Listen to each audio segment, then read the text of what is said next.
ओम गण श्री महागणेशाय नमः। जय माता दी। राधे राधे दोस्तों, कैसे हैं आप सब।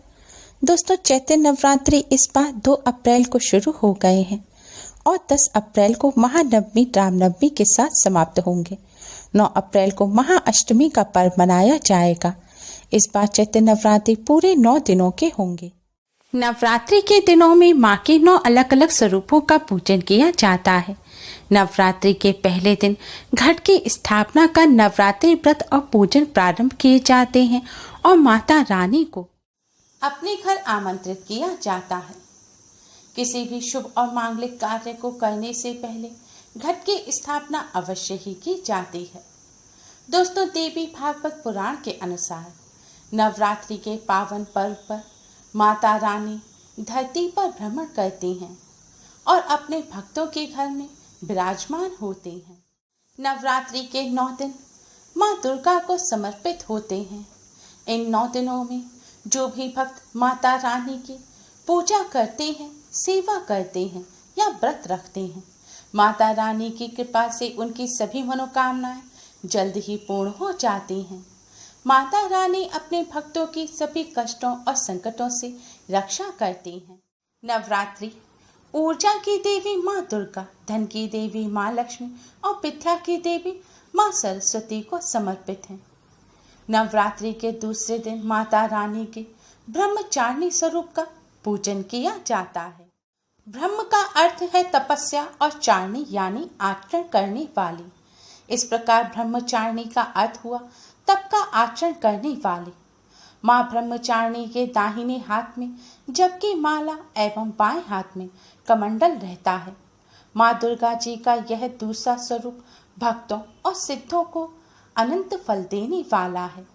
माँ ब्रह्मचारिणी की उपासना करने से मनुष्य में तप, वैराग्य, सदाचार, संयम की वृद्धि होती है। जीवन के कठिन संघर्षों में भी उसका मन कर्तव्य पथ से विचलित नहीं होता। माँ ब्रह्मचारिणी देवी की कृपा से उसे सर्वत्र सिद्धि और विजय की प्राप्ति होती है। माँ ब्रह्मचारिणी की कृपा जिन्हें प्राप्त हो जाती है, उनका दुर्भाग्य सौभाग्य में बदल जाता है।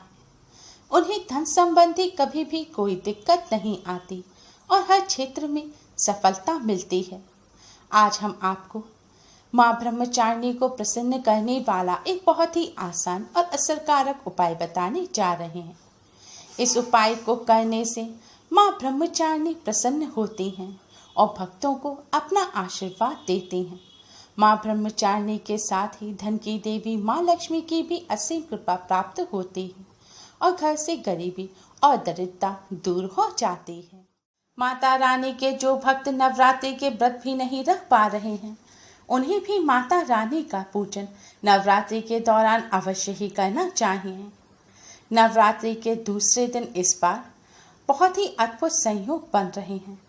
इस बार त्रिपुष्कर योग और स्वार्थ सिद्धि योग दोनों ही योग नवरात्रि के दूसरे दिन बन रहे हैं। त्रिपुष्कर योग को काफी शुभ माना गया है। इस दौरान किए गए कार्यों में इंसान को सफलता प्राप्त होती है। 3 ग्रहों के मिलने से यह योग बनता है और खासकर रविवार या शनिवार के दिन अगर यह योग आता है तो इससे जबरदस्त फायदा होता है। और स्वार्थ सिद्धि योग भी बहुत ही शुभ योग है।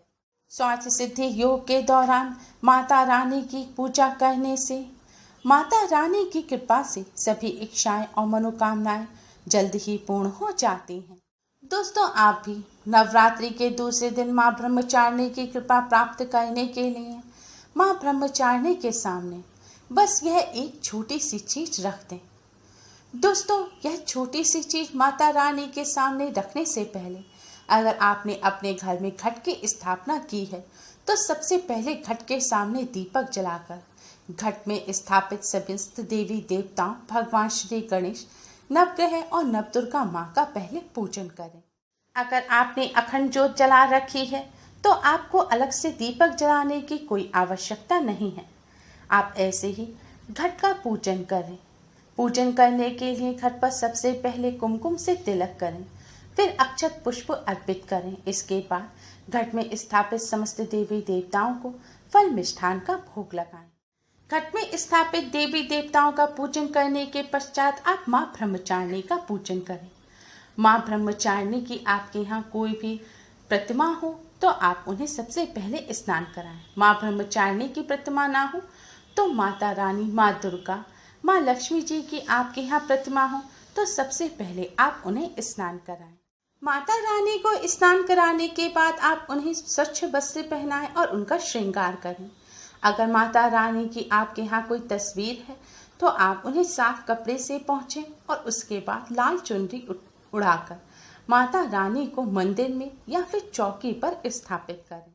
और आपके यहाँ अगर श्रीयंत्र है तो आप श्रीयंत्र को भी साफ कर माता रानी के पास चावलों की एक ढेरी बनाकर उस पर श्रीयंत्र रखें। फिर सबसे पहले आप माता रानी को कुमकुम से तिलक करें, फिर श्रीयंत्र पर भी तिलक करें। तिलक करने के पश्चात दोस्तों आपको एक लाल रंग का पुष्प अपने दाहिने हाथ में ले लेना है और थोड़े से साबुत चावल भी आपको पुष्प के साथ अपने हाथ में लेने हैं। जी हाँ दोस्तों, ध्यान रखें पुष्प लाल रंग का होना चाहिए। आप कैसा भी पुष्प ले सकते हैं। अगर कमल का पुष्प है तो अति शुभ रहेगा। पुष्प हाथ में लेने के बाद आप माँ ब्रह्मचारिणी के इस मंत्र का 11 बार जाप करें। मंत्र इस प्रकार है। या देवी सर्वभूतेषु माँ ब्रह्मचारिणी रूपेण संस्थिता नमस्तस्यै नमस्तस्यै नमस्तस्यै नमो नमः। एक बार ध्यान से मंत्र को फिर से सुन लीजिए। मंत्र इस प्रकार है। या देवी सर्वभूतेषु माँ ब्रह्मचारिणी रूपेण संस्थिता नमस्तस्यै नमस्तस्यै नमस्तस्यै नमो नमः। दोस्तों आपको इस मंत्र का 11 बार जाप करने के बाद अक्षत और पुष्प को माता रानी के चरणों में चढ़ा देना है। पुष्प चढ़ाने के बाद आपको माता रानी को भोग लगाना है।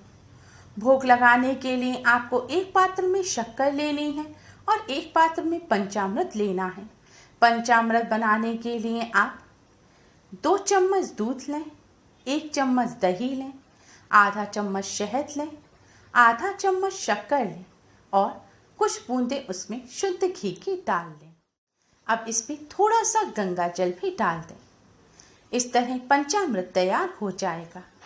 अब आप माँ ब्रह्मचारिणी को शक्कर और पंचामृत का भोग लगाएं। भोग लगाने के बाद अब आप माँ ब्रह्मचारिणी को प्रणाम करें।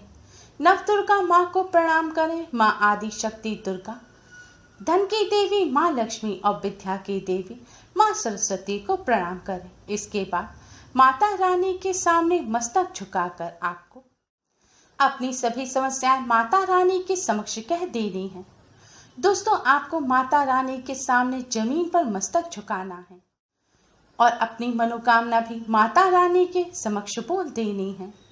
दोस्तों देवी भागवत पुराण के अनुसार नवरात्रि के दूसरे दिन माँ ब्रह्मचारिणी का इस विधि से पूजन करने से, यह छोटी सी चीज माता रानी को अर्पित करने से माँ ब्रह्मचारिणी की कृपा से लंबी आयु प्राप्त होती है।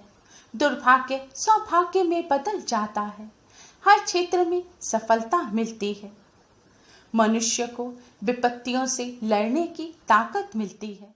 माँ ब्रह्मचारिणी की कृपा से सभी दुश्मन परास्त हो जाते हैं और घर में खुशियां आती हैं। धन की देवी माँ लक्ष्मी की कृपा से घर में धन धान्य के भंडार भर जाते हैं। पूजन करने के बाद जब दीपक शांत हो जाए तो आपने माता रानी को शक्कर और पंचामृत का जो भोग लगाया है, इस भोग को आपको अपने परिवार सहित प्रसाद के रूप में अवश्य ही ग्रहण करना है। और माता रानी को जो पुष्प और अक्षत अर्पित किए हैं, इन पुष्प और अक्षत को अगले दिन आपको अपने धन रखने के स्थान पर रख देना है। दोस्तों ऐसा करने से आपके घर में धन की दोगुना चौगुना अनादि वृद्धि होगी और धन संबंधी सभी समस्याएं दूर हो जाएंगी। धन का लाभ होगा, घर में सुख समृद्धि आएगी। दोस्तों नवरात्रि का पावन पर्व माँ आदि शक्ति दुर्गा को प्रसन्न कर उनका आशीर्वाद प्राप्त करने का पर्व है। आप सभी नवरात्रि के पावन पर्व में माता रानी की कृपा प्राप्त करने के लिए नवरात्रि के दूसरे दिन माँ ब्रह्मचारिणी का पूजन अवश्य ही करें। माता रानी की कृपा जिन्हें प्राप्त हो जाती है, उनके लिए जीवन में कुछ भी असंभव नहीं रहता। इसलिए आप भी जीवन में सफलता प्राप्त करने के लिए माता रानी का इस विधि से पूजन करें। उम्मीद है आपको हमारी ये वीडियो पसंद आई होगी। प्लीज़ लाइक करें, हमारी इस वीडियो को अपने फ्रेंड्स और रिश्तेदारों में ज़्यादा से ज़्यादा शेयर करें, जिससे वह भी इसका लाभ उठा सकें। हमारी और भी वीडियोस के लिए हमारे चैनल को सब्सक्राइब करना ना भूलें। Thanks for watching. Radhe Radhe, जय माता दी।